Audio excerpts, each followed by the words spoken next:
Chapter 12, Part 2. As we look at sodium, we know, as stated in the first PowerPoint, it does affect fluid balance and nerve transmission. The typical diet contains about 3,000 to 6,000 milligrams of sodium because we eat a lot of processed foods in the United States. One of the first things recommended when people have hypertension or high blood pressure is to decrease the amount of sodium in the diet because sodium helps water to be retained by the body, and that increase in blood volume increases the blood pressure. Hyponatremia resembles dehydration. The cells swell in the brain that can cause confusion with the swelling of the cells, headache, seizures, coma. Also with hyponatremia or low sodium in the diet, we can see problems with kidney disease. Hypernatremia, as I said, causes hypervolemia or high blood pressure. The person has a lot of swelling and edema. We know that the blood pressure goes up after we have an increase in the sodium in the diet the day after the Super Bowl, after we've eaten a lot of salsa and chips and hot wings that have a lot of sodium. We may notice that our shoes and are tight and our rings are tight to our hands. Excess sodium can also contribute to osteoporosis because that increase in calcium loss in the urine. When we look at the functions of potassium, we know that they are very important, and of all the minerals that I talk about, sodium and potassium are the two big ones in healthcare field because of the potential effects on the body. When we look at potassium, where it says nerve impulse transmission and muscle contraction, that's the heart.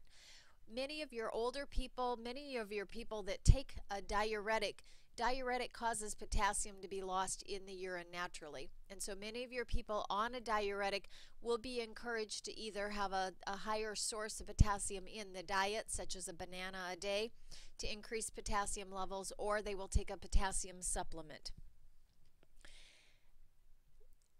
The cation inside the cells is potassium, and it influences that sodium-potassium pump. We know potassium also affects hypertension, so people that have high potassium foods in their diet also have a lower blood pressure. Hypokalemia is the lower level of potassium, less than 3.5 milliequivalents, and with hypokalemia goes bone loss, sometimes kidney stones, muscle weakness, loss of appetite, heart arrhythmias or heart irregularities with the rhythm are also seen with high and low potassium. There is a higher risk for hypokalemia in the alcoholic, with the person that has anorexia, a lot of diuretic use, and anybody with vomiting and diarrhea. So when I look at potassium, people that come into the clinic or into the ER, they will tell the doctor that they've had vomiting and diarrhea for several days. They're very dehydrated. We run electrolyte panels looking for this potassium level to see where it is. Many of your people coming into the hospital, they will have an order for a diuretic, and the very next order from the doctor will be 20 milliequivalents of potassium orally every day, trying to replace the potassium that is lost with the use of diuretics. Anorexics, there was a gal years ago, she's a very famous singer. Her name was Karen Carpenter. She was an anorexic, and she actually died because her potassium got so low from her not eating that she had a major cardiac event, had a myocardial infarction, and died. And then hyperkalemia, taking extra potassium, eating extra bananas or potassium-rich foods in the diet usually does not cause hyperkalemia. The body's good at balancing it out. Most of the time your hyperkalemia is resulting from renal failure. When your kidneys are failing and you're not able to naturally excrete potassium, it tends to build up. It will slow the heart, and we also know that IV potassium will kill a person. And so all of our potassium given intravenously is always mixed in 1,000 or in a diluted solution and given very slowly and very carefully. Patients coming into the ER, because this is so serious, patients admitted to the medical floor with low or high potassiums, oftentimes we will put them on telemetry or the machine to help watch the rhythm of the heart because of the serious nature of the muscle contraction related to potassium. Chloride helps with fluid balance. It's a negatively charged atom. It readily moves in and out of the red blood cell, and we know that chloride shift to assist with oxygen transport across arteries to veins, so chloride is important with our oxygenation.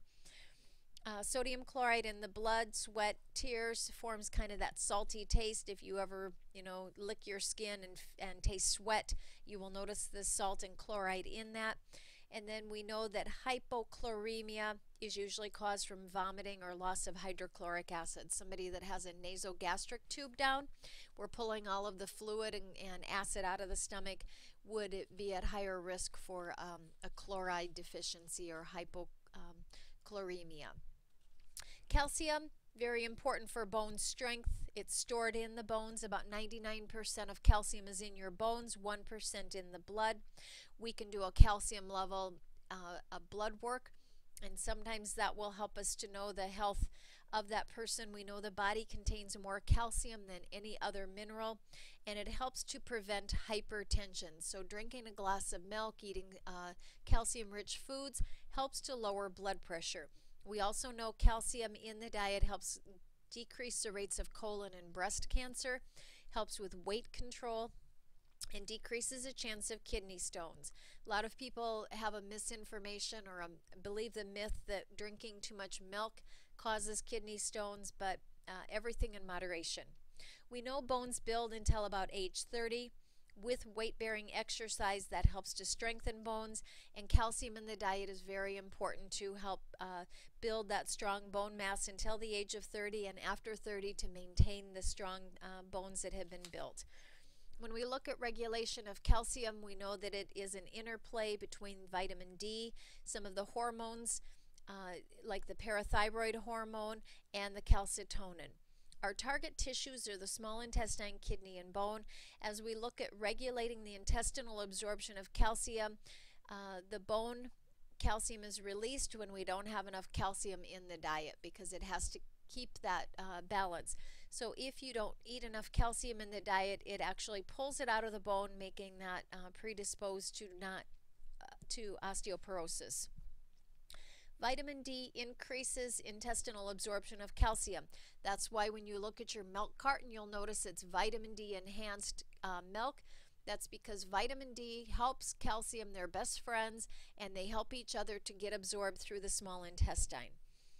Increased calcium excretion from the urine is either from low calcium intake or a high sodium intake, because they have an inverse relationship. And so when you have a higher sodium intake, it decreases the amount of calcium that can be absorbed. Caffeine also has an effect on your calcium. People that drink a lot of coffee or caffeinated beverages are going to have a lower rate of calcium that's absorbed from the digestive system and increased amount of urine that's excreted. And then your patient on a diuretic, the Lasix and the Bumex type of things. We know children need more calcium because their bones and teeth are growing. Adults need about 1,000 milligrams a day. Sources are very prevalent in our diet with green leafy vegetables, spinach, fortified orange juice, our cereals, yogurts, and we know many of the antacids contain calcium. Like if you take a Tums over the counter, it will contain some calcium that helps with that. Many pregnant women will take a Tums in order to increase the calcium in their diet. When we look at calcium, as I said, it relates very well with your milk and dairy products, so we get quite a bit of that in the diet. Our phosphorus helps also with bone structure. If you look on a bottle of Diet Pop, it has phosphorus in the ingredient list most typically, and that is seen in our processed foods. We also have some phosphorus in our meat, milk, and eggs, and the inverse relationship is with your calcium. And so if you drink a lot of Diet Pop and have a very high level of phosphorus in the diet, that can negatively affect the bones as well. Hypophosphatemia is usually from your hyperparathyroid or increased antacids in the diet. And then hypophosphatemia is usually from kidney disease. Magnesium is also important for blood clotting, muscle contraction, and then our production of energy, or ATP. Most of the magnesium is found in the bone. It's found in a wide variety of food sources that we consume on a regular basis. And our hypomagnesium is usually a low potassium and phosphorus together. It's usually as a result of diuretic use or kidney disease. And so you can see the ongoing relationship we keep talking about, people on diuretics and how that negatively affects electrolytes in the body. And many people take a diuretic. And then higher rates of calcium or intake of calcium can interfere with the absorption of magnesium. Sulfur is not used only as a nutrient. It's important for protein structure. And when we look then at some of the minerals and the effects they have on the body, we know that high blood pressure is affected by the amount of sodium. Our osteoporosis is related to our calcium and phosphorus levels that have an inverse relationship. Looking at the water content in foods, that becomes important in healthcare when you have somebody on a fluid restriction diet, or maybe we're trying to encourage fluids for a person that's dehydrated. When we think about different foods, we know things like watermelon and lettuce, oranges, many of your citrus fruits have a high concentration of water content in them, and we just need to kind of keep that in mind as we think about people on special fluid diets. Drinking water is actually very important for your athlete. Drinking plenty of just plain water is better sometimes, unless a person is losing a lot of electrolytes from perspiration or they're running a marathon that lasts several hours. But your typical athlete does not need a sports drink. They contain a lot of glucose that many athletes don't necessarily need. Calcium is that major component in bones and teeth, and when we look at that 1,000 milligrams per day, most Americans don't get that amount. We see a lot of people trying to cut calories or decrease the amount of calories in the diet, and so they will drink a diet soda instead of having a glass of milk with their meal, or people that eat out at a lot of fast food restaurants typically have low levels or low intake of calcium in the diet. Some water is good. Too much water is not healthy for a person. You can die from water intoxication. This happened a couple of years ago with a radio that was doing a contest to see who could drink the most water in a short amount of time, and the lady trying to win a car actually died because the cells in her brain swelled because of the water intoxication and caused her to die. When we look then at our dietary guidelines for Americans, we know that we consume way too much sodium every day, and just cutting out, knowing the amount of sodium in foods and trying to eliminate the chips and the hamburger helper and the prepackaged foods.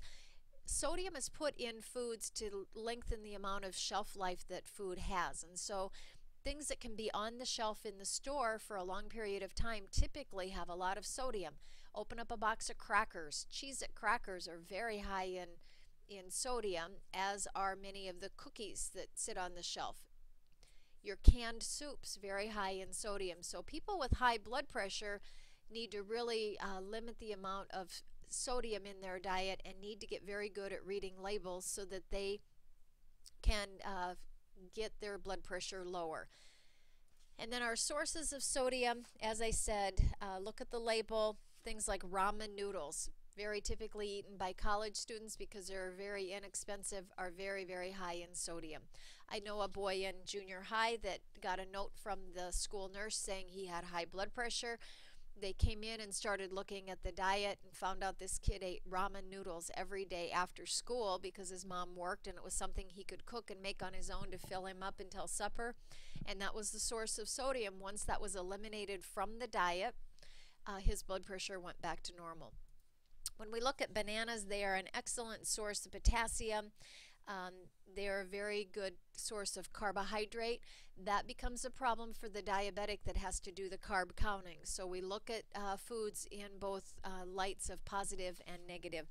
Food sources with potassium for the person on the diuretic are listed here, and we know that dehydration is very serious, and so we have to watch all patients for that.